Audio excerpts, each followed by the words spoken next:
Inna madwar 3 ġimgħat ma niltaqgħu fuq Bużu Premier. Ġejt il-Ġapan. Għamilt waħda minn tiegħi, kont diġà bbukjat u dort il-Ġapan kollu minn fuq s'isfel. Issa qiegħed fuq Hokkaido fejn ftit ilu, ftit ġimgħat ilu għamel dak it-terremot. Hawnhekk huwa normali, terremoti u għastonnom jibżgħu minnhom, tsunami. Għaddejt miħdej fejn kien hemm suppost tsunami, ma kien hemm xejn. Però mhux se nitkellem fuq il-Ġapan, nitkellem però ħanħabbar il-Ġapan ma' Bużu Premier. Hawnhekk titgħallem mill-mod ta' kif jgħixu n-nies, ta' kif il-kultura tagħhom, il-ħlewwa tagħhom u fl-istess ħin m'hemmx dik ir-rabja, però huma dixxiplinati u hekk għandna nkunu aħna. Ma dixxiplinati wkoll, speċjalment fil-futbol. Jien hawnhekk qed nagħmel dal-podcast fuq il-futbol. U llum fil-fatt wara ġimagħtejn ies il-podcast sa jmexxih sieħbi Rodney Vassalon, ningrazzjak Rodney li ma tlaqtux sa tkompli hemmhekk. Però xorta segwejt dak li kien qed jiġri, dak li qiegħed jiġri fil-futbol Malti, fl-MPL, fejn donnu, nfakkarkom xi ħaġa, snin ilu, meta jiena kont qiegħed nagħmel programmi ta' qabel, ta' snin ilu, kien jiġri li il-futbol lejn l-aħħar lejn ta' żminijiet normalment tal-huma ħsejjes tal-Ġappuniżi, tas-Sakura, li huwa ċerri blossom jgħidu Sakura, u doqqu, ma jterfuna xejn da. Qabel kienet da' żminijiet kif qegħdin, araw il-punti kif qegħdin illum. Tajjeb, kollha kieku nafu fejn sejrin. Nafu li l-kampjonat kważi mirbuħ u mitluf. Kważi mirbuħ mill-Furjana u mitluf minn dak tan-naħa t'isfel. Però b'dan is-sistema ħas-sena l-oħra għad jiġri jista' kollox. Allura jibqa' interessanti. U għal dak li jgergru għalih, għaw tara kif jibqa' jiġbed in-nies. Għaliex jiġbed in-nies? Għaliex jibqgħu l-partiti li hemm ċans li jirbħu lik il-Furjana, il-Ħamrun, il-Belt, Marsa Xlokk, taw kollha biċ-ċans li jirbħu lik barra gżira it-trofi. Għandhom ċans jaqgħu Ħaltaxin, għandhom ċans jaqgħu il-Mosta, għandhom ċans jaqgħu in-Naxxar, però dwar il-lobijiet, dwar dawn il-partiti u kif jistgħu jaqgħu min jista' jkun hemm il-playoffs bejn 4 teams jew inkella playoff bejn 2, jgħidilkom iżjed Rodney, tajjeb, li sa jkun qiegħed hemmhekk jitkellem mal-mistieden tiegħu. Il-kampjonat tagħna, il-kampjonat tal-MPL, baqa' u ħajjibqa' sal-aħħar jiġġieled għal min jirbaħ u għal min jaqa'. U dan hu d-differenza għaliex sar dan it-tip ta' kampjonat, għax qabel kienet kieku kważi lesti nafu min sa jirbaħ, nafu min sa jaqa', jew viċin, għal n-nies jitilqu, imbur biss min jirbaħ. Imma hekk kulħadd ta' għandu ċans, mhux kulħadd. Għandek 4 biċ-ċans, dek 4 oħra biċ-ċans li jaqgħu. Illum li żgur li m'għandhom ċans ta' xejn huma l-ħibs u Bikirkara u Sliema. U Sliema rrid ngħid xi ħaġa, fil-bidu kont naħseb li Sliema ħajkunu tim li se jiġġieled tal-kampjonat fi żmien ta' Pawlu Żammit kien għadu l-kowx tagħhom. F'daqqa waħda daw Sliema ma nafx ġralhom, neħħew il-Pawlu Żammit, der li t-tim ma qabadx għavolja mingħajr Pawlu Żammit, tera wkoll il-President tagħhom per jridu ngħidu. Żgur mhux tort tal-President, ma nafx kemm hu tort tal-plejers, żgur li mhux tort ta' Pawlu Żammit, tort tas-supporters tagħhom Slimisi. Tafu li fawdex fil-weekend dawċi l-inqas tim li tella nies jaraw it-tim tagħhom jilgħab fawdex. Is-Sliema dawk il-plejers tajbin kienu Sliema 122. dik tal-Litello 1900 il-Valletta. Dak daħnijom il-sawol. Ħajkun hemm ġlieda biex bniedem imur isegwi sal-aħħar sa Mejju, sal-8 Mejju li min se jirbaħ il-kampjonat. Ħafna ħin edna ħamru ndonnom ħajċedu l-armi. Jillew il-wietet li Florjana huwa team to beat. Sissa domem qudiem. Però kollox għad jista' jiġri. Morru warawhom jiena immissjajtu, hawnhekk sabiħ immens. Hawnhekk il-mod ta' l-organizzazzjoni, disċiplina f'kollox il-Ġappun barra ġmil tal-pajjiż u xi ħaġa li rridu nitalmu minnha mhux aħna biss il-Maltin però l-Ewropej kollha. Hemm bżonn li nieħdu l-affarijiet bis-serjetà, di biss ngħidilkom, il-Ġappun ħadd ma kien ġab bihom fil-futbol. Illum anke Malta qed jesu xi Ġappuniżi jilagħbu. 3 darbit fuq xulxin, jgħaddu għal World Cup Finals. Din id-darba kien l-ewwel tim li għadda World Cup Finals. Tim l-aqwa fid-dinja l-Italja 3 darbiet ma jgħaddix għal Finals. Għala s-serjetà fiex iġibek. U s-serjetà ta' Malta hemm iġibna bl-aqwa kampjonat. Ejja ħammorru niġġieldu bis-sabiħ favur il-tim tagħna għax għandna iċ-ċans. Vera, bik il-kara, Hips u Slima m'għandhom ċans ta' xejn, però di darbi għodu kwieti jippreparaw jibnu għaseta wara. Issa ħalli fidejk ta' Rodni, però jiena niġi f'Mejju u l-ewwel podcast li jmiss wara dan jiena sankunem u ħankunem mistieden speċjalissimu. Ċaw ħbib tiegħi Maltin, ċaw futbol Malti, immissejtkom.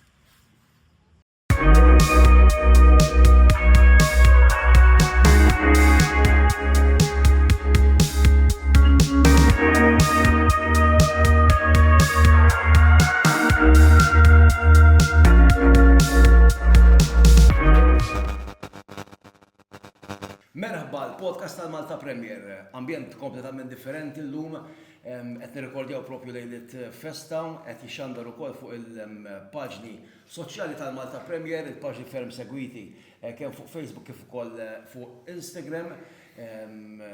L-ambjent kompletament differenti mill-istudju li mdorrijin fih propju fis-sensila kollha li kellna bħala parti minn Bużu Premier li kellna matul dan l-istaġun, staġun li wara kollox qed joqrob lejn l-aħħar tiegħu nisabu verament fl-aħħar u ovvjament jiena flimkien mal-mistieden tiegħi żgur żewġ personalitajiet ħanejdu hekk fil-futbol li ma tantx noqogħdu nomodu biex nitkellmu dwar il-futbol lokali u dak li għaddej b'mod kontemporanju bħalissa fejn għandu x'jaqsam mal-futbol lokali, mhux biss il-Jowħed Malta Premier iżda il-futbol Malti in ġenerali.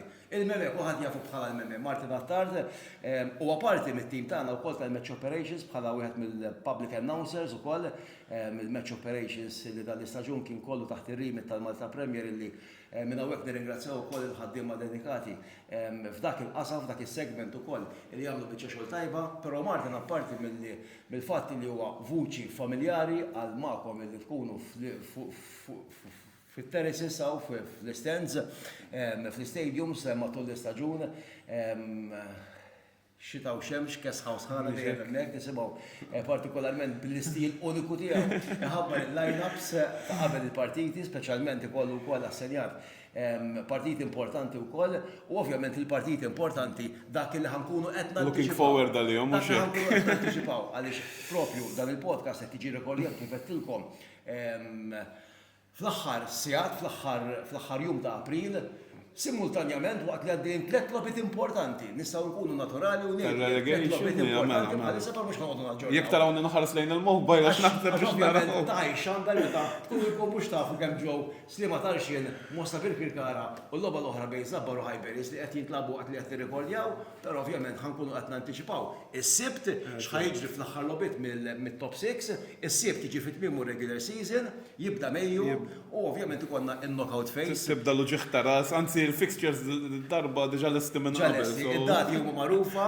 kull ħaġa li xandar, kull ħaġa li tippubblika dejjem ħajkun hemm il-kummenti, jew ħajkun hemm il-mistoqsijiet għax Mother's Day. Ħallini da.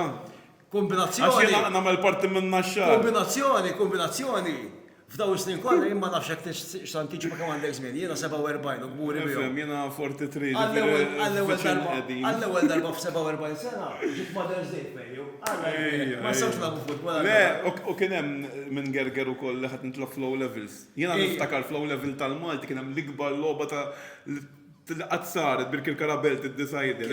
Huwa żmienhom bħalissa xejn. Diffiċli kuntent Diffiċli kuntent għal kulħadd. Martin, qabel xi għax għamilt l-introduzzjoni tiegħi, overview ġenerali l-istaġun sa issa. Staġun interessanti, staġun mimli kontroversi, ovvjament bħalissa kien hemm l-ixxu tal-format, jgħidu dak li jridu. Aħna miftuħin biex fuq il-pages soċjali tal-Malta. Jiena l-ewwel wieħed jiġifieri. Facebook u Instagram inħallu jgħidu dak li jridu, aħna miftuħin għal kull opinjoni, miftuħin għal kull kritika, ħafna mill-kritika jien ngħid saħansitra 8 on 10, tkun kritika kostruttiva. Ikun hemm dawk li jippruvaw jew forsi jippruvaw jkunu personali jew jippruvaw jibgħatu messaġġ jew jkollu aġenda mobbija, però 8 on 10 tal-ħafna kritika kemm dwar format dwar ħaġa u dwar oħra tkun kostruttiva. Overview sa issa qabel ma deħli f'fażijiet importanti. Kif dejjem, l-għonet nsellem il-kulħadd il-bib tiegħi jarawni kull min involut fil-futbol Malti supporters bħalna li jsegwu ġifieri nieħu gost li għandi tawni dell-opportunità li ngħid kelma għax kultant nkun ngħid l-ismijiet hemmhekk ikolli ħafna opinjonijiet u nieħu gost. Nuża ħafna social media ġifieri ħafna jarawni opinjonijiet tiegħi ta' fuqhom. Nsellem lilek Rodned nieħu gost ngħid kelma miegħek hawn isna relax qed nisna ġombien. Naqra hekk vintage. Jiena kif dejjem qed fil-bidu tal-istaġun mill-ewwel dan huwa lik bilanċjat. Ġifieri kważi bejn it-timijiet tim jirbaħ il-ieħor kien ikun hemm ħafna lob viċin ta' xulxin, ġifieri. Mhux ħawwaqfek aħna. Le, go ahead, mhux hekk. Ġoħanut u qegħdin pejġ ħanħodu, cheers, man. Mhux il-mikrofon, hemm taħti. Tinżel iktar raselek. Proset, sajm, good taste, Proset. Min jaf kemm il-darba, aħna nasegwu l-futbol. Mhux hekk. Qabel ma aħna involuti għax jiena llum il-ġurnata.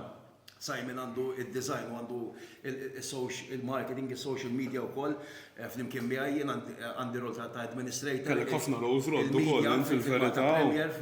Fil-Malta Premier, pero inti wkoll parti minn dan it-tim li dejjem qed jespandi, dan it-tim dejjem qed jikber.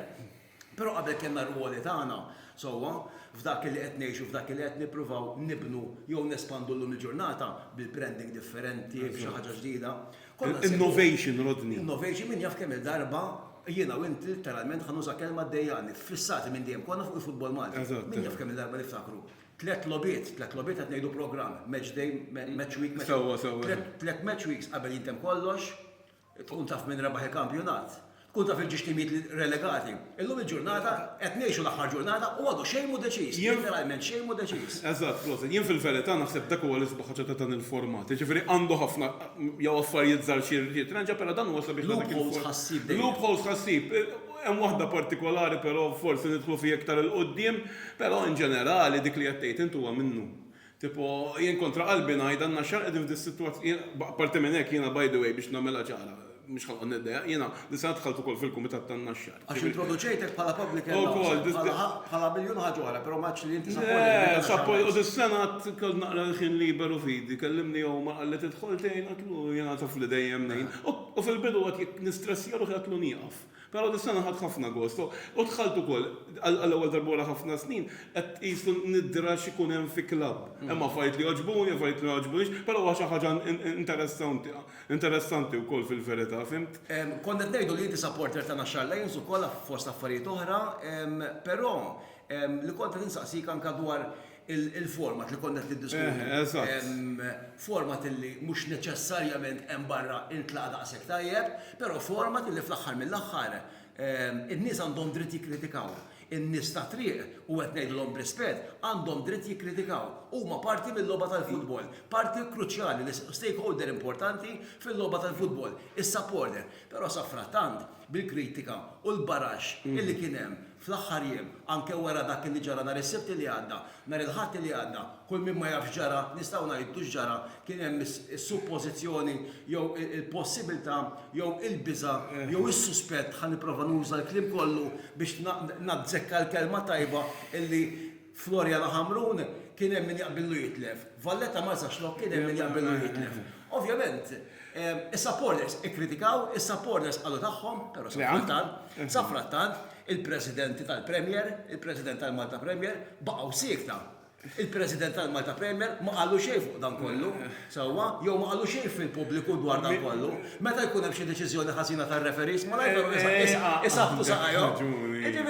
Ġifieri, fl-aħħar mill-aħħar il-kritika ssir u komplu għamluha kritika fuq il-pejġi soċjali tal-Malta Premier, però l-ewwel inti supporter tal-Ħamrun, inti supporter tal-Belt, tal-Fuqja ta' Bikirkara, tan-Naxxara ta' l-ewwel mur ħabbat il-bib tal-klabb tiegħek u wara x'inhi l-pożizzjoni eżatt tal-klabb tiegħek qabel ovvjament u battati. Waħda li nixtieq ngħid li ġodda dal-format il-klabs tagħna stess iddeċidew għax ħafna jirrivolġu kontra l-Malta Premier, anka saħansitra kontra l-MFA fuq dan il-format. Ġifieri letteralment, dawn huma l-klabs forsi proponietu l-Malta Premier, jien ma kontx involut, imbagħad taċċettaw il-klabs. Kellek fil żgħira ta' klabs li kienu kontra, però l-maġġor parti assoluta kienu Eżatt. Fil-verità kultant tkun f'pożizzjoni għolja tiddeja titkellem, però jiena pereżempju ħan nitkellem għalija sewwa, jien ninsegwi l-futbol. Jiena sinċerament mhux ħan ngħidha, jiena dejjem kostruttiv dak li ngħid għax inħobb il-futbol, m'għandix aġendi. Jiena nixtieq li meta nkun announcer nannounsja nies id-doppju. Kulħadd kien jaf għalkemm il-format ġie spjegat, il-format indara hemm minn forsi jagħtel. Jiena li hemm naqra lakuni żgħar, il-bqija tipo dan il-format jintlab l-Arġentina, ġifieri l-iktar futbol pur. Ma nistgħux nikkritikaw il-kunċett tiegħu. Jekk għandek klabb u hawnhekk inħalli fidejk għax ovvjament inti l-espert fuq in-naxxa lilek issegwihom u għandek passjoni kbira. Jekk hemm klabb u hawnhekk mhux qed nitfa' mux f'dellikra, jew qed nipponta subaj lej id-dirigenti. Għax l-administration mhux għax fuq ċerta naxxar. Jiena bħala fir-rol tiegħi għandi x'naqsam kuljum proġett. Inti iktar minni iktar kuntatt dirett. Mal-klabs kollha ikun hemm momenti fejn literalment jgħajuk. Però dak huwa għalfejn ġejt f'dan l-irwol u sa issa naħseb qed nagħlaq istaġun tiegħi f'dan l-irwol mal-Malta Premier naħseb il-klabs staġun wara liħor anke li jistgħu jikkummentaw huma l-mod kif nimxi magħhom u ħaġa oħra. Però jekk hemm klabb illi literalment intlaqat fin-negattiv f'dan il-format huwa problema. Dis-sena ġiet naqra ħażin sfortunatament. Qegħdin top 6. Però konna nafu x'ħejsta jiġri. Appuntu. Fil-każ tal-ġimgħa l-oħra kienet naqra sitwazzjoni differenti, kienet sitwazzjoni li int mentalment b'telfu ħadd tmur aħjar. Ġifieri dik psikoloġikament tmur għalija kontra valuri tal-isport. Imma dik hija opinjoni u sporting merit ukoll. Eżatt, għalhekk qed ngħidlek. Però li ktibt jien ktibtu biex nagħmel appell lill-kumitati li jien nagħmel parti minnu, ġifieri jien jekk nitkellem mal-kumitat tan-naxxar ħa nerġa' ngħidilhom dak li naħseb fih jien. Li inti ma tistax tiġi f'sitwazzjoni jekk hawn dis-sitwazzjoni tiġi rranġat. Issa fil-każ tan-naxxar sfortunatament ġiet kif ġiet. On paper bħalissa qegħdin aħjar bħalissa naħseb mal-Mosta ġifieri ġejja derbi ta' ansjeta. Hija konfermata. Hija konfermata 100%. Hija konfermata għax ovvjament kien hemm. Għax qalu li kien hemm ċans li ħażabbar ma nafx. Kienet hija konfermata għax hija hemm komplikazzjonijiet fil-format, però jekk tipprova tifhem, jekk tipprova tagħmel effort u tipprova tifhem l-affarijiet kif huma f'kull kuntest, kollox għandu l-kuntest differenti tiegħu, għandek sitwazzjoni xenarju fost ħafna. Ifhem daw ix-xenarju anke f'kampjonati normali ta' kien qabel il-lobit illi ntlabu l-bieraħ. Qed ixxandar il-ġimgħa tal-ħames. Eżatt. Inti għandek ikkoreġini. 1-1, 2-0 Żabbar. 2-0 Żabbar. 2-1, 1-0 bil-Kirkara mal-Mosta. Ġifieri Mosta iktar u iktar. Issa xorta. Insa riżultati għax ovvjament inti qed issegwi għax ovvjament ġitada. Qabel daw il-lobiet, il-ħamis fil-ħodu biex ma ngerfxux in-nisem barra, kellek il-ħazzabbar u l-ħaltar xejn bit-12.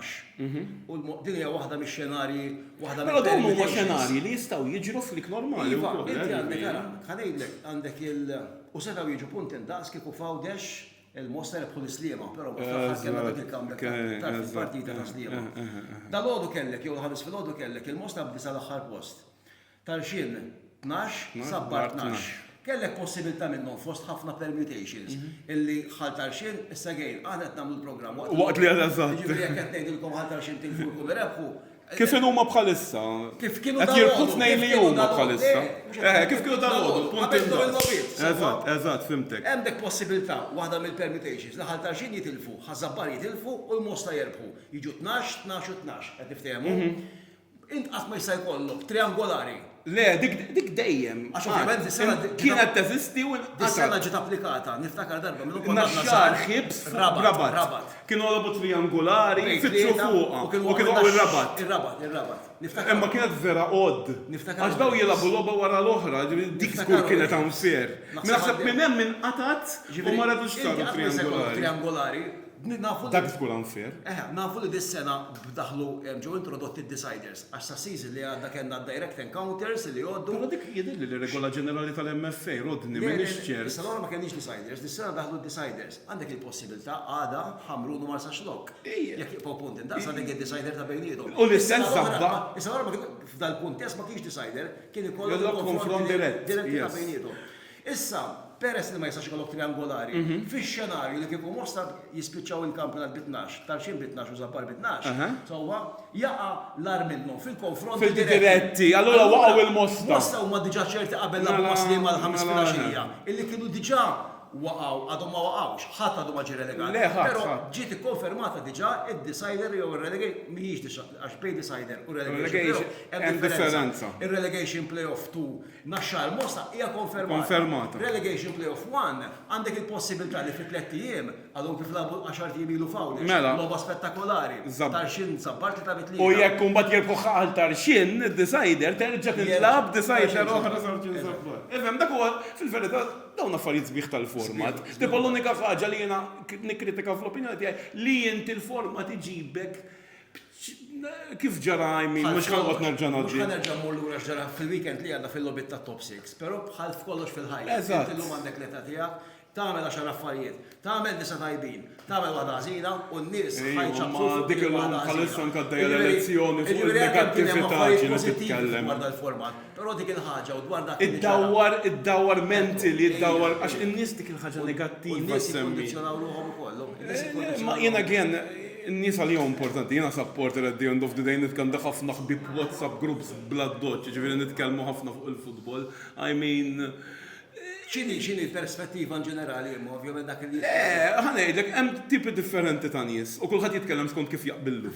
Ġifieri bħalissa ħafna naxxarin huma kontra l-format għax jgħidulek naxxar ħaqkom issalvaw xi ġifieri imma again win you x'kien ħajġri, ġifieri stajna dik in-naqra pux fil-fatt konna sfortunati fl-ewwel fl-apertu fil-opening konna sfortunati ġifieri stajna ġejna ħlisni imma issa dak hemm ġifieri nagħmlu minn kollox on paper nemmen fit-tim nemmen imma apparti li hija logħba decider hija derbi ġifieri I mean, għasirrit nsemmi, għajan Endak il-rivalità bejn. Ma dak issa biħ tal-futbol għaddi. Pero naħseb dan għas suġġett teżawri, naħseb spiegajna blaħjar mod li stajna, issa hija konferma. Eżatt, issa rodni imur fidej il-klabs, l-eżekuttiv li namel parti minnu fil-level baxx li jiddiskutu jaraw x'jistgħu jimprovjaw biex il-preċedent ta' Furjana Ħamrun ma forsi ma jistax. Mistoqsijiet issa mill-aspett mhux ħansaqsik question and answer Let's okay.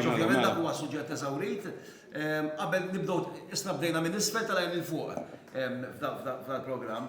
Ma semmejniex ed-inflazzjoni waqt li qed jiġi rekordja dal-programm ukoll, l-opinjoni tiegħek u mbagħad ovvjament nifhmu bejnietna id-disappunt ħalli ma nużax il-kelma falliment għax ovvjament fl-irwol li tagħna maħniex ġurnalisti. Jien da ġurnalist għas jien coach, jiena fuq tattika ma tantx noħob nitkellem. Malta Premier sax tgħidu fallu il-klabs. Staġun disappuntanti, Birkirkara jħebsu slima. Ġdellek. Inti għalik minn kienu l-favoriti fil-bidu ta' diffiċli ta' għax jena slima kod nifqaħkom minn fuq. Għal-Malta kolla slima kienu favoriti. Jena ħadu l-laqwa plejer tal-Furjana ta' sena l-oħra. Il-Fernandinho. ħadu l-laqwa plejer tal-Ħamrun ta' sena. Il-Pirsa kellek bazi ta' plejers Maltin tajbin, kellek il-Pawlu Zammir li għalija jek mux the best, one of the best, għalija kienet Ħamrun slima t-taqtija. Kħadhom ġejjin minn staġun vera tajjeb, għalija t-taqtija kienet dik, imma il-futbol dik is-sabiħ tiegħu sewwa. Birkirkara u ħibs disappunti kwa. Birkirkara naħseb illi it-tim inbidel għall-ar. M'hemmx tajt, ġifieri tneħħel Satarjano. Satarjano jagħmel differenza. Plejers oħra li kellhom anke tinduna kemm, imma Satarjano tinduna kemm. Kien plejer jagħmel id-differenza. Jagħmel differenza, ġifieri U fil-bidu, daw kellek tandem, ħadu tandem Kellek qudiem il-Coppola li bil-kirkara. telaq, ma Il-telaq u ninsewx. reġaġi, Telaq u ġib reġa' kellek ġi. żewġ, però mbagħad ħadu lek żewġ strikers li huma potenti qudiem, tibu replessjaw il-samuraj, li ma kula u sosjali Kellek il-samuraj. u kienu naqra sfortunati wkoll li tilfuhom it-tnejn f'daqqa. Allura daw spiċċaw bla attakkantizmi minnhom. Bla sekk il-pjazza, il-Karkariżi għandha bib Karkariżi, mhumiex imdorrin jaraw Naħseb it-tim. il-fatt li għalkemm ħafna drabi d-dirigenza kollha tagħmel deċiżjonijiet li ma tkunx tixtieq tagħmel. U jien ninsab konvint li l-ebda president, l-ebda minn fl-aħħar mill-aħħar. Mhuwiex faċli. Il-coach mhux il-president ikeċċi, jkun hemm id-deċiżjonijiet interni, mbagħad fl-aħħar mill-aħħar tittieħed deċiżjoni madwar il-mejda. L-ebda dirigenza, l-ebda president, ħanerġa' nipponta subejn il-president, ma jkun rid ikeċċi il-coach tiegħu, l-ebda fil-fema. Ħatejt li meta telaq George, għadwejjaq li kelli. Għandek raġun, għax George Ġifieri, u rispetta minn kulħadd. Daw literalment wara ġimgħatej tal-lig neħħew ġiddijan il-kelma keċċew il-De Angelis ġi festa. Festa. Illi wkoll. Iktar kompla Radamis u- Telaq festa, reġgħu bidlu l-coach u issa U xorta. għandhom il-Pawlu Zammit. Zammit. Pawlu Zammit għalhekk kemm semmejtu il-tima slima, beda ma slima, kollha ma Birkirkara. Tal-aħħom. Ċertament ma m'għandux jew ma sabx ma Birkirkara, mhux neċessarjament l-aħjar ambjent, għax l-ambjent ġo Birkirkara kif qed ngħidu, hemm ambjent fej il-futbol u reliġjon, hemm il-passjoni, hemm dana, però ovvjament ma sabx il-players potenzjalment li xtaq biex ovvjament jasal fejn Ovvjament, it-tim kien diġà naqra toxic. jisu- L-ambjent fid-dressing. Tant inbidlu coaches, ma nafx ta' jiġifieri jiena nikkummenta bħala supporter, laqas jien supporter Karkari, just qed nitkellem fuq dak li qed nara, ma kienet tidher li dik ċerta toxicity, tossiċità bil-Malti, aħjar. Intirtet minn coach għal coach, ġifiri, sa ċertu punt il-coaches, il-bazi, Pawlu beda tajjeb, kien rebaħ il-belt l-ewwel logħba, jgħid li tagħhom le, jew kien hemm xi logħba oħra rebaħ, ġifieri, imma mbagħad xorta baqgħet lek hemm tu dikor, bil-fors li tistenna li jkun hemm ċertu tibdiliet. Inti qed biex Ma nafx issa x-tort tal-kumitat. nispjegaw x'qed tipprova tgħid dik it-tossiċità li qed tipprova tirreferi għaliha. L-apatija li renjat season kollu Tottenham. baqgħet għaddejja. Tottenham. Tim kbir, literalment ta' timiss ma' Ma relegation. semmejniex il-ħibs kienu għaddejjin tajjeb fi żmien ta' Vilela, mbagħad ovvjament ir-rendimentu kienu Il-ħibs talaq fil-lela. telaq fil-ħela. Jiena niftakar. Għax aħna qed nagħmlu overview ta' staġun sieħ mhux l-aħħar. Eżatt, mhux l-aħħar jiena tliet l-ħibs xhur. kont ngħidu. Ma ninsewx li fl-ewwel ġiex lobit weġġalhom għal season sieħ Jurgen de U Gabriele. kellhom problemi bil-goalers, kollhom weġġajn. Darba Ukoll kellhom il-ħibs. Jiena niftakar meta rajthom fil-bidu fl-Ewropa, kontatt il-ħibs ħajkunu tajjeb. Ġifieri ġabbu ċertu barrani, però mbagħad again, ġifieri il-ħibs kienu naqra sfortunati wkoll. Però again change of coaches. Kultant meta inti tbiddel il-coach f'ambjent li jibda jkun naqra rotin, mhux dejjem tgħin, mbagħad għenet f'sitwazzjoni ta' naxxar, f'sitwazzjoni ta' gżira. Semmejna n-naxxar, semmejna l-ħibs. Għandek ħibs bil-Kirkara u Slima li kienu Ovvjament negattivi naqblu. Ħibs Ħibs li jema u jema. Għandek pozittivi, on the other hand, għandek Marsa Xlok li jena li jibqaw underrated. Ġiviri, jemma stennejx li ħajitħlu jen fuq. Ġiviri, xorta jisom bħala sorpriza. Ġiviri, daw. Qabel nsemmu t-timiet li sorry, potenzjalment għandhom kompli. biex rebħa l-kampjonat, għalli bat naddu għalju fl-axħar ma semmejniex il-gżira. Il-gżira Kont tal-kampjonat. għan semmijom lo. U gżira- Ma gżira fil-kampjonat kienu tajjeb. Gżira illi wara il-kalkoli tiegħi naf l-annu mill-1973. Mela. L-unika l-ewwel u l-uniku unur maġġuri li rebħu it-trofi fil-lokal tagħhom Mela, Empire Stadium, mela. Jiġifieri minn-1973 qegħdin final mal-Valletta. Stajna konna ħna, ġejna semi-final Semi-final maħħom. magħhom. Kienet tkun storika, għalina kienet tkun iktar, ġanna qasqat mistejna, ħna semi-final kienna mistejni aktar ta' pero kont fan semmi l-gżira u naxxar, it-trasformazzjoni li saret mill-coaches. Ġifieri, Ma ninsewx li gżira bdew bi Clive Mitzi. Ija, lekk qed U mbagħad kien hemm ngħidlek, dak huma it-transition. transitions pożittivi. Sa ċertu punt anka St. Patrick's xorta baqgħu stennejt naqra iktar minnhom ukoll jien, imma Kellek 7-8 timiet li bidlu l-coach. kien hemm ħafna changes ta' coaches, kien hemm timiet li bidlu darbtej, Sliema bidlu. Mela, Ta' jien fuq naħseb- ta' fuq li ħadd ma biddel ta' Jien fuq. naħseb il-Final Four. Il-final, Furja naħamru, belt u ma sax lok. daw, il-bija kollha bidlu l-coach, Vera. mela, le tarxin le, biex baqgħu. Tarxin, għandek- Tarxin bidlu t-tim. Tarxin bidlu t-tim. Bidlu t-tim kollu kważi. Tarxin bidlu t-tim Mbagħad fl-Irlanda. bżammew il-ġak li huwa coach ieħor Malti vera bravu, tibgħal tarxin ukoll, ħal tarxin tawla bal kulħadd. Tawla bal Jiena kulħadd. fil-bidu kon ngħid ħal tarxin ħadd tkun ibsa ħafna Huma- li jom. Fil-verità, u kif qed is-sitwazzjoni bħalissa mhux qed nara r-riżultat huma favoriti li jaqgħu. Ilhom favoriti. Però għamlu rimonta sal-aħħar. Però qatt ma ramew ix-xugaman. Baqgħu sal-aħħar, ġifieri s'issa jirbħu mhux ħanġi għax nqogħdu naħlu l-ħin Baqgħu iċċekkju. sal-aħħar ġurnata, ġifieri kif konna qed ngħidu anke fil-bidu tal-podcast, ġifieri bdejna l-aħħar ġurnata l-aħħar programm tal-obiet match week 32 u l-ebda ferdet. U dik is-sabiħ tagħha. Il-flus minn se jkunu l-ġixtimijiet li ħajħodu post għal-Balzan. U birsa buġa fi challenge League is-season li ġej, għax ma semmejnihom xukol. Mela kemm ħadd gost nara l-Birza Buġinji. Għajjena meta nara timijiet hekk ta' supporter żgħar. Dik qed tagħmlu sabiħ għax neqgħod ma talaw premier, u tara l-pjaċir tagħhom hekk qed tagħmlu tatu l-aħħar darba. Tkun il-ftit pjaċir li pride li fadal lejl l-irħula tagħna, dik li jiena dik toġobni, għandna x-xar m'għandix għalfejn, għandna x-xar imma naraħħa naqra dik il-pride fil-futbol tim fejn nistafim taħna timijiet ta' supporter żgħar huma differenti, għandek belt ħamlu dak huma entitajiet naraħħom jien Furjana snim huma dejjem winners, però aħna li qatt ma nirbħu xejn, fimt? Għalina biċċa rebħa f'derbi, biċċa, però għalihom il-promozzjoni daw il-Birza Buġin min jaf dejt nara nis jibku, issa xaħġa vera, u ma dak is-sabiħ tal-futbol għeddiendu. U najdu l-om proset, u anka l-ħalbalzan li reġaw il-ritor, li ħalbalzan għandhom bazi tajba ġifiri. Bazi tajba għandhom skwadra tajba ġifiri sammew il-bazi. Barranin tajbin. U naħseb li anka s-sis li ġej ħajkonna kampjonat bis-sielet, naturalment wieħed irid jara ovvjament it-taqlib u changes li Nisani dak xaġa li ftit semmew għanies kienu jgħidu qabel li l-first jew challenge dik ħadd ma jrid jitla. Dis-sena. Kellek xi 4-5 Battal, għal kellek tlieta, mbagħad kellek il-melita li huma tajbin li ġieldu, però kellek tat-timijiet qatt ma rajta jitqatlu biex jitilgħu. Jiġifieri dik biex tur il-Malta Premier League qed jattira. Ġiet attractive ukoll biċċa tax-xogħol, fim? Għandek l-inċentiv finanzjarju li huwa fermi kbar. Għandek l-entużjażmu. Fl-aħħar sentejn il-Premier dak li konna nafu il-BOV Premier, il-Kampjonat Premier, l-Elite Competition, l-Ola Divizjoni, reġgħet ingħatat il-ħajja. Kien hemm żmien fejn kien literalment kważi mejjet il-kampjonat, ġifieri literalment għaskun taf x'lobit hemm il-weekend. Fil-fatt li hemm tajjeb ukoll. Ġifieri dak l-entużjażmu li reġa' daħal. Anka permess għal-klabs ukoll, ġifieri għandek il-medja li reġgħet turi entużjażmu għal dak li qed jiġi. Anke l-livell ta' produzzjoni fuq it-television. Dak li qed jiġi propost. Ġifieri kollox improvja naqra bil-mod.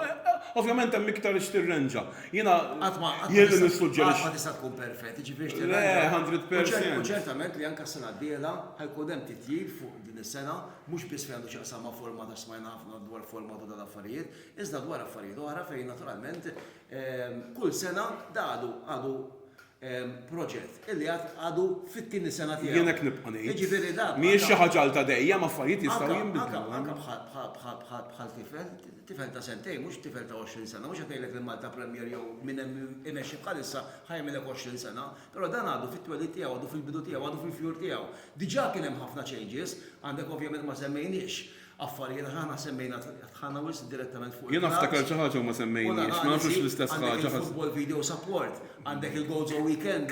Klassi tnejn li huma. Miljun inizjattiva oħra illi ġew. X'ma semmejtx? L-Under 12 Kids Free, l-Under 16 Teenagers Free. Waħda mill-ikbar affarijiet hija l-Malta Premier introduċiet il-ground tagħha. Dika wkoll, dik hija xi ħaġa li tkun li jiena ifhem inti jekk qed tipprova tagħmel xi ħaġa irid ikollok id-dar naturali imma proġett innovattiv enormi li daf jekk ikun mibni sew orajt għadu bidu u issa ċans tkun xi ħaġa li ejja ħammu looking forward bħala hekk għedtilhom kont qed nitkellem nagħmlulna sawn tajjeb taħalli jkun xi ħaġa differenti jagħmlulna għax issa ċans fim trod, ġifieri għandek target, għandek objettiv. L-affarijiet li semmejtu huma kollha nistgħu niddiskutuhom. L-FVS klassi. Nara futbol Taljan, futbol Champions League il-bieraħ. F'dal livell, referija raħħa. Il-Gozo Weekend, Nieħdu gost Gozo Weekend, ma kull min jitkellem. Esperienza personali. Fija xogħol. Is-sena l-oħra ma stajtx immur. Fija xogħol, però tuħu pjaċir taħdimha. tuħu pjaċir taħdimha għax ovvjament hija xi ħaġa innovattiva. Qatt ma kellna ovvjament weekend Inti partikolari. qed titkellem bħala mill-aspett tax-xogħol tiegħek. Għandek il-GFA, għandek il-Visit Goto, għandek il-Ministeru, li tant huma nies dedikati, tant huma nies li jikkoperaw, tant huma nies professjonali fix-xogħol tagħhom, li tuħu pjaċir taħdem magħhom. Taf li ħajkunu akkoljenti għax ħafna drabi u għek mwad nipponta subajja li ħadd fiċ-ċirku tal-futbol Malti għandek min jipprova mhux mhijiex għax għandek żewġ entitajiet. U le ma nagħmlu xejn, u le ma nagħmlu xejn. Però naħseb bl-inizjattiva, bid-drive, bl-entużjażmu għadna ma semmejnihomx darba fl-aħħar mill-aħħar sajmin jiena u nies oħrajn fl-MPL li naħdmu ta' kuljum, però ovvjament il-motur huma Dr. Muscat u Elena Bela, illi bid-drive tagħhom, bl-entużjażmu tagħhom, bil-mod kif joperaw u bil-mod kif jistimulaw u jibbuttaw l-qoddim, naħseb illi fl-aħħar mill-aħħar jinjettaw dik l-entużjażmu fost in-nies ta' madwarhom biex ovvjament l-affarijiet jimxu l-qoddim. U huma nies li pereżempju huma nies li fil-futbol qatt ma kienu involuti, issa li huma involuti fil-futbol u jistgħu jipproġettaw idejat li qatt ma kienu saru qabel. Jien nitkellem fuq innovation kullum kien sabiħa, jekk il-futbol Malti jkollu iktar affarijiet innovattivi, hija dejjem sabiħa. Semmejt bħala da, jiena rrid immur għawdex ta' supporter. Itlaqna fis-seba ta' filgħodu fuq il-dar għajna tal-Furjana, tkellimna magħhom, morna restorant nieklu. L-esperjenza kien issab, għattilhom darb'oħra niklu farmhouse u noqogħdu l-ġurnata ta' qabel. Kien hemm min għamilha. Kien hemm il-beltin ovvjament. L-ewwel weekend, l-ewwel edizzjoni kienet fuq weekend wieħed. Meta tiftakar kien hemm daqsxejn paroli u kontro. Darba ħjar. Għax insertat l-aħħar ġurnata qabel inqasmu top u l-bottom 6 fil-closing ground. Darba nqasmet fuq żewġ weekend. Kienu diġà nqasmu t-timijiet, kienet l-ewwel ġurnata tat-top 6 u l-bottom 6. In-nies ikkonkorrew. Aħna kollha kemm huma jieħdu gost in-nies jiena tarahom kollha jitfgħu ir-ritratti fuq il-fatur. Apparti mill-gost, mis-sodisfazzjon, kemm tas-supporters li telgħu hemmhekk jaraw il-players tagħhom, jaraw it-timijiet tagħhom, għandek ukoll l-aspett ieħor, l-aspett ekonomiku wkoll. Jiġifieri għamel referenza li anke lien ukoll. Qed tiddawwar ir-rota, dik importanti li tiddawwar ir-rota. Għandek pereżempju sena l-oħra meta għandna l-figuri diġà f'idejna, jew ilhom għandna tas sena l-oħra x'is-senat m'għandniex figuri daqshekk dettaljati però jkunu għandna l-qudiem, kellek 2300 bed night.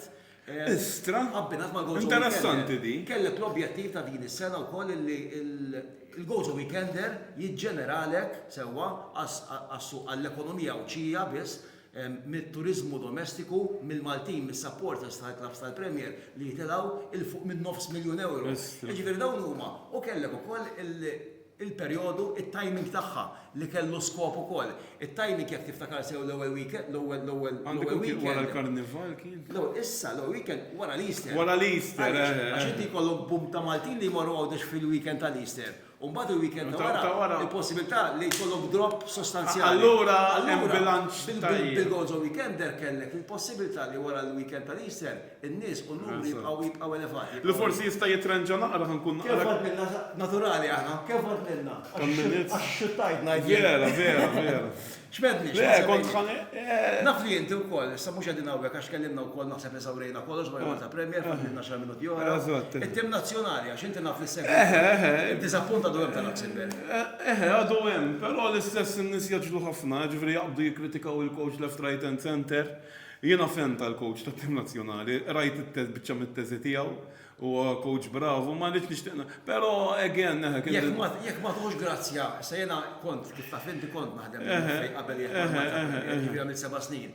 Ġifieri l-ambjent nafu u mhux qed hawnhekk biex ngħid li l-lumijiet aħjar. Le, jiena żmien kontar għax kelli l-mument. Le, jiena naqdi bħala announcer, jiena jiġu min jiġi. Kelli l-mument isbiħu wkoll u anke bħala media officer mat-tim nazzjonali kelli spen qasira, perjodu qasir, għax ħafna mid-drabi kont inkun media officer mal-under 21. Ovvjament, u kienu esperjenza u tafawna nies. And I look back with big positivity.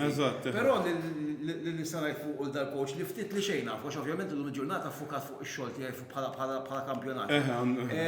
Jekk m'għandikx grazzja miegħu fuq mill-aspett tekniku tattiku għall-umiltà tiegħu. Bniedem illi jiġbdek. Tgħid li bil-umiltà ħaterbaħ il-logħbiet, ħadġib ir-riżultati, però diġà hemm bidu, ġifieri il-bidu apparti d-disappunt ta' Luxemburg ma kienx ħażin. Il-logħder ċerti logħbiet kienu ftita, they were less than a handful, però kien hemm logħbiet fejn nerġajna reminiscing, erġajna ġeddidna il-lob sabiħ illi konna taħt manġa. Qabel ta' Luxemburg, is-situazzjoni ġenerali kienet tajba, ovvjament ma' Luxemburg irbatna ħafna hopes. Għax kienet isa il-final tagħna. Irbatna ħafna hopes u naħseb il-hype kien żejjed. Jista' jkun il-hype kien żejjed u tefa' pressure. Għax at the end of the day. Tefa' pressure. Isna bħalissa f'kampanja elettorali, mhux ħad idħol f'dan aspett. Le fimtek, nafx qed tipprova tajt. Wiet. Sewwa, u mbagħad u minnu, u mbagħad tlajt fil-gvern, isma' minn dak li jedna m'hemm xejn, daw il-ħajb ta' qabel il-partit tal-build-up jien nafx ġifieri build-up għax u għadni fil-medja wkoll. Sewwa, in-nies qatt mednilhom illi qed nilagħbu kontra nazzjon illi qed xi 60 post. Apparti minn hekk tafx kont Fil-ħajb kollha qatt mednilhom li ħan nilagħbu. In-nies minn ħobb il-Malta minn ma jqgħodx isegwu l-FIFA rankings dik ħaġa oħra. Anka li tajt Luxemburg. Il-Marella ħanabu ma' Luxemburg daqsna. Issa. Konna nsemmu l-positive biss li għanna ċans li tilaw promotional league ċeta l-Nations League, ħaġa oħra, l-affarijiet l-oħra ma konniex nsemmuhom. Jista' jkun, jena naqbel miegħek li l-pumpjajnija ħafna at the end of the day ma kienx life and death, u tipo mbagħad għalhekk tiġi raġuni kbira. Ħafna Maltin kritikaw il-coach u ċertu players dik normali fil-futbol, però jien taf ngħidlek aqbad Wikipedia. Ara t-tim Malti u t-tim tal-Luxemburg. Tim Malti għandek 4 jilabu barra u 2 minnhom mhumiex regolari. It-tim tal-Luxemburg Paris Saint-Germain. Qed issemmi. Fimt, ġifieri, dik hija waħda mill-ikbar delużjoni. Però jiena tattikament jien min dik dejjem hekk ngħidha. Delużjoni oħra għax inti semmejt il-foreign based, delużjoni oħra għax aħna qed nitkellmu dwar l-aspett kurrenti. Però qed nagħmlu overview ta' x'ġara issa li wasalna prattikament fl-aħħar tal-istaġun. F'Jannar, jekk kien 4-5 players Maltin barra, Ġew lura. kważi kollha ġew lura. Jiġifieri mhux ħanoqogħdu nsemmu għax ma ġejx. Ma nidħolx fil-ħajja personali tal-plejer għax huwa kemm iddisappuntani Martin Attardi li kien jilgħab mar-Real Madrid. Dik hija r-realtà. Però realtà. Jiena eżempju, ħansemmi l-gulla jmir, jien meta konna naħin, konna ngħidha xi darba jasal. Kull ma fadallek illum qed nitkellmu jiena u inti jew qudiem xulxin. Għandek il-Sakarjano u l-Zek Muscat. Eżatt, jekk ma semmi hemm kienu għarum. Jekk ma semmix l-oħrajn Ewron ġilura. il-xwaref, il-tewma. Le, sekonda, ma dak xandu xejn. Dak huma players illi bil-dual passport. Tistenna li jilabu hemm. Bil-dual citizenship huma eligibbli li jilabu għal Malta. Jiena tinsemmilek players Li huma għaw local li kibru minn nursery-stana. li huma parti mill-grassroots meta kienu Eżatt, li huma homegrown dik il-kelma, homegrown. Homegrown, sewwa, illi marru hemmhekk, ovvjament reġgħu ġew lura. Jekk ma jkollokx players ta' ċertu livell, illi qed jilagħbu Irridu jagħmlu differenza dawk wara kollox rodni u dak kienu disappuntanti mal-Lussemburgu, sfortunatament. U t-tim għalhekk jisu, imma again, no, ma da plejer jista' jkollu logħba ħażin. Però ma nixtiex narmi kollox, nixtieq dal-coach ta' Malta huwa coach bravissimu. Dak kien assistent ta' Mihajlovic għal xi 11-il sena. Meta kien mal-Bologna, u ġifieri Mihajlovic għadda minn dik it-trauma li kellu. Ġifieri qed nitkellmu fuq livell ta' Serie A, ġifieri n-nies qabel tikkritika, ovvjament, meta titlef inti il-mannara fuq rasek ħatibda, però ma tistax tkisser coach wara U konna tinsemmu aktar kmieni kemm inbidlu coaches dan l-istaġun fil-Malta Premier, ħafna drabi coach għandu l-ikbar responsabilità. Riżultat ħażin ħafna drabi il-players li proteġuhom u hekk għandu jkun fl-aħħar mill-aħħar għax il-pressures li jkollhom il-players meta jiżlu fuq il-pitch, speċjalment qabel logħba importanti, però l-coaches meta ir-riżultat jiġi ħażin, u mbagħad il-mannara kif qed ngħidu fuq ras il-coaches ta' tinżel ukoll. Ma waqafniex ngħidu, u nsejna affarijiet importanti. Nitkellmu dwar Fil-każ jaqtalna. Dal-programm il-ġimgħa sajħa għada, is-sibnej ta' Mejju, ġiex lobit defining li jistgħu jiddefinixxu min ħajolli il-tazza. Le, kif ħajollu t-tazza, jekk mhux semmi final jew final. Għandek 4 timijiet, għandek il-possibilità ta' Final Four. Nispera li l-kalkoli tiegħi, l-istatistika tiegħi tajbu fil-każ ikkummentaw li Hija nistgħu nisbaljaw, we're prone to mistakes. Ekkux Valletta 26 darba. Ekkux Floriana 27 darba, korreġina ekkux Ħamruna 12 darba. Ħamrun 12 darba, Marta Flokka t-tieni darba. Nispera li jekk tonta. Eżatt. Iċ-ċansijiet huma dawk. Iċ-ċansijiet huma li ħajkonna Final Four. Eżatt.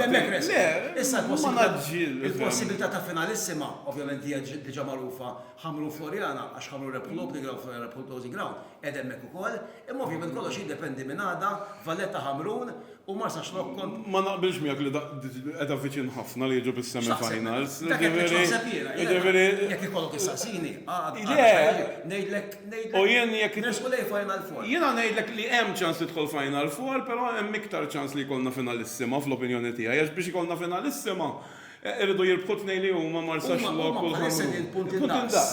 Ġifieri inti jekk jibgħu punt Ġifri jekk jifallulek Marsa Xlok magħna u Ħamrun tirbaħ. If they match the result, there's a decider. Għandek decider oħra, Għandek decider oħra. il-possibilitajiet huma dejjem li imorru favur il-Ħamrun.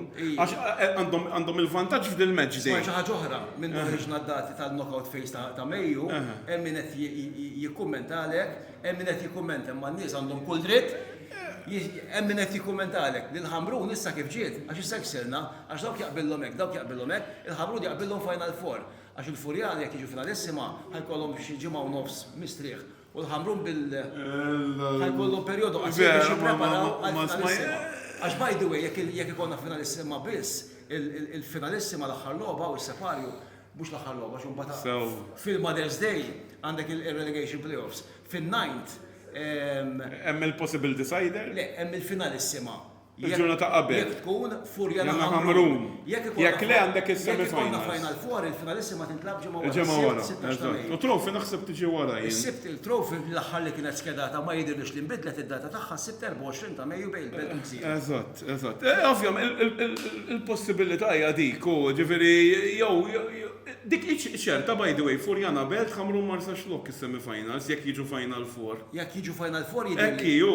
Ħamrun Marsa Xlok. U Furjana Ħamrun Marsa Belt. Xlok. Jerġgħu jilagħbu. Fil-ħassab barra Jerġgħu jilagħbu. Però aktar hemm ċans jerġgħu jilagħbu Ħamrun Marsa Xlok. Għandek dik il-possibilità li jlabulek il-decider. Il-decider u mbagħad is-semi-final.